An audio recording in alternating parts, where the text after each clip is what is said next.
Hello everyone, তোমরা সবাই কেমন আছো? আশা করি সবাই ভালো আছে আর আমিও খুব খুব ভালো আছি। আইরাস ব্লগে তোমাদের সবাইকে ওয়েলকাম। অনেক অনেক অনেক ভালোবাসা। কপালে দেখো কি হয়েছে, একটা স্পট, সেটা দেখছিলাম মোবাইলে। আর ওয়েদার দেখো, ওয়েদারের কথা তো বলে লাভ নেই, এত রাগ হচ্ছে আজকে মাম্মামের বার্থডে। আর দেখো ওয়েদারটা কি অবস্থা। তো আমি ঘরের পুজো সব কিছু দিয়ে তারপর চলে যাচ্ছি সিধা কালী মন্দিরে। তো তোমরা তো জানোই আমি সব কিছুতে মন্দিরে যাই পুজোটা দিতে। তো সববারের মতন এবারও যাচ্ছি, মাম্মামকে নিয়ে পুজোটা দিয়ে আসি কালী মন্দিরে। আর বার্থডের প্ল্যানিং সেরকম কোনো একটা কিছু নেই। মারা আসবে, মানে আসবে না বলছিল, তো আমি জোর করে বললাম যে আসার জন্য। তো এখন বলতে পারি না মা পাপা আসবে কি আসবে না, বলতে পারছি না। তো আমি মন্দিরে চলে আসলাম। মন্দিরে এসে দেখি যে সব কিছু এলোমেলো হয়ে আছে, বান্দরে করেছে না কি বলতে পারছি না।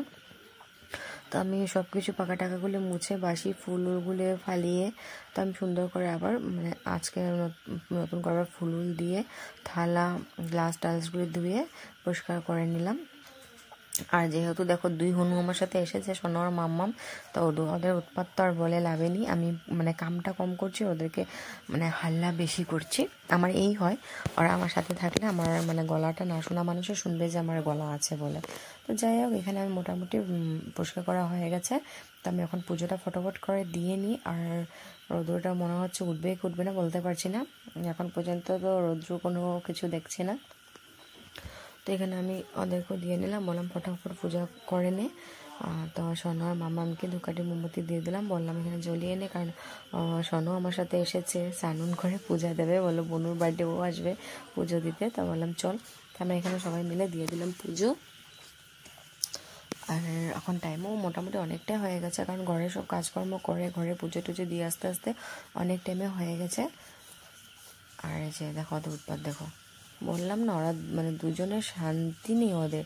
তো এখানে আমার পুজো দেওয়া হয়ে গেছে, এদিকে সোনাও পুজো দিয়ে নিচ্ছে, মাম্মামও ওখানে দাঁড়িয়ে আছে, ওখানে জ্বলাইনি, এই যে হাতে নিয়ে দাঁড়িয়ে আছে উৎপাত করছে। তো এখানে আমার পুজো দেওয়া হচ্ছে, মাম্মামকে আমি হাল্লা করছি, বললাম তুই জ্বলা জলদি না, তোকে রেখে আমি এখানে চলে যাবো। তো ফটাফট ও জ্বলাতে চলে গেল।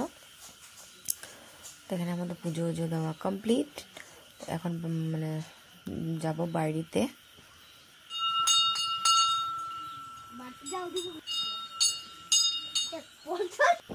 তারপর আমি কিছু ভিডিও করে নিয়ে হয়ে গেলো বিকাল। আমি মামা বার হয়ে গেলাম বাজারের জন্য, কারণ মামামের জন্য গিফট আনবো তাই। তো তারপরে কিছু ভিডিও করি নিয়ে বাড়িতে যাওয়ার পর অনেক হুলস্থ ছিল, আমি সব কাজকর্ম কমপ্লিট করেছি। তো আমরা চলে আসলাম বাজারে। তো চলো যাই, দেখা যাক মামামের জন্য কি গিফট নেওয়া হয়। তো চলে গেলাম এই যে এখানে। তো ফার্স্টে যে দোকানটাতে ঢুকলাম ওখানে আমি ভালো কিছু পাইওনি। তারপরে সেকেন্ড এই দোকানটাতে আসলাম, আসার পর এখানে দেখছি তো আমার যেটা পছন্দ হচ্ছে এটা মাম্মাম নেবে না, আর রাহুলের যেটা পছন্দ হচ্ছে ওইটাও নেবে না। তো মাম্মামের পছন্দ হলো দেখো এই কুট্টির চেয়ারটা, আর মাম্মামের পিছন দিকে আছে যে ব্লু কালারের এই যে এটা, আর এটা অনেক বেশি পছন্দ হয়েছে, ও এটাই নেবে। কিন্তু আমি বললাম যে এটা তো তুই ইউজই কর, আমি বলছিলাম ওকে এই চেয়ার টেবিলটা নিতে, বাট ও ওইটাও নেবে না, ও এটার উপরে মনটা আটকে আছে। আমি বললাম যে এটার সাথে যে চলে এসেছি, অনেক আগে চলে এসেছি, ভিডিও করা হয়নি। আসার পরে চাটাও খেয়ে নিয়েছি, কারণ রাহুলের অনেক তাড়া ছিল, তাই মানে যত জলদি পেরেছি বাজারটা শেষ করেছি। মামামের কেকটা এনেছি, চলে এসেছি। ওর এত ফোনের উপর ফোন আসছে যে আর আমি গালি খাচ্ছি যে আমার হচ্ছে না লেট করছি, তো তাই চলে এসেছি। তো কেক, চলো কেকটা দেখাই তোমাদেরকে, দাঁড়াও। তো এই হলো মামামের বার্থডে কেক। কেকটা ওখানে আনা হলো, আমরা আসার সময় একবারই নিয়ে এসেছি। আর এই যে আমার গপুও বসেছে, দিদিভাইয়ের বার্থডেতে কেক কাটবে বলে আমার গপুকে এখানে বসিয়েছি দিদিভাইয়ের সাথে। তো দেখো তারা তিনজন বসে গেছে, গপু, চনো, মাম্মাম সবাই মিলে কেক কাটতে বসে গেছে।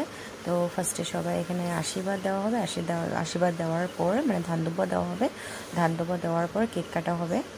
এদিকে আমার মা পাপা ওরা চলে এসছে, অনেক বলার পর অনেক গালাগালি করার পর ফাইনালি আসলো। তো ওরা অনেক রাত্রে হয়ে গেছে কেক কাটতে, কারণ ওরা আসলো রাত্রে ট্রেনে, তাই। তো চলো আশীর্বাদটা দিয়ে নিই আমার মাম্মামকে।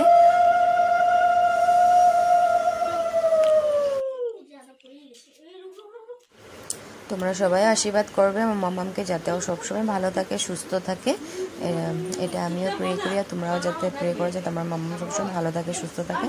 তো সবাই এক এক করে আশীর্বাদ দিচ্ছে।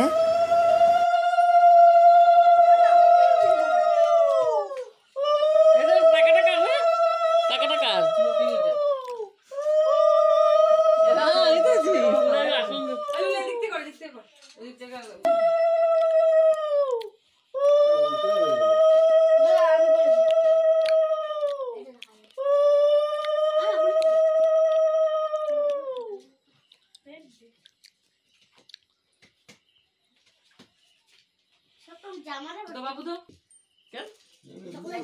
আশীর্বাদ করে না, পয়সা তো আশীর্বাদ কবি না, না পয়সা দিতে কবি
হ্যাঁ আমি কমু আমার মেয়ে বার্থডে করবা মেজি গিফট লই আইবা দাও জুকার দাও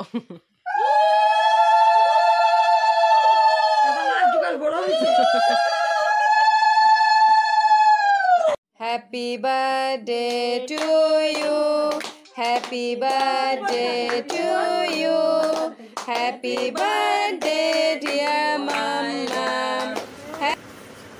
তো এখানে কেক কাটা হয়ে গেল। তো দেখো মাম্মা বাবা সবাই খাবারকে খাইয়ে দিচ্ছে আমার কুটুকুটি। তোমরা সবাই আশীর্বাদ করবে ওকে, ও যাতে সবসময় ভালো থাকে সুস্থ থাকে। তো দেখো সবাইকে কেক খাওয়াচ্ছে। অন্যবার তো কেক কাটতেই চায় না, জ্যাং করে কান্দে, তারপরে ধান দুবা দেওয়ার সময় অনেক কান্দে, জুকারের আওয়াজ শুনলে কাঁদতো। তো যাই হোক আর এবার চুপচাপ আছে, কোনোরকম কিছু করেনি, সুন্দর করে ফুর্তি করে কেক কেটেছে। তো আজকের জন্য ব্লগটা এই অবধি রাখলাম। আশা করি ভালো লেগে থাকলে লাইক কমেন্ট শেয়ার নিশ্চয়ই করে দেবে, সাবস্ক্রাইব করতে কিন্তু একদমই ভুলবে না। সবাই ভালো থেকো সুস্থ থেকো। আজকের জন্য টাটা বাই বাই।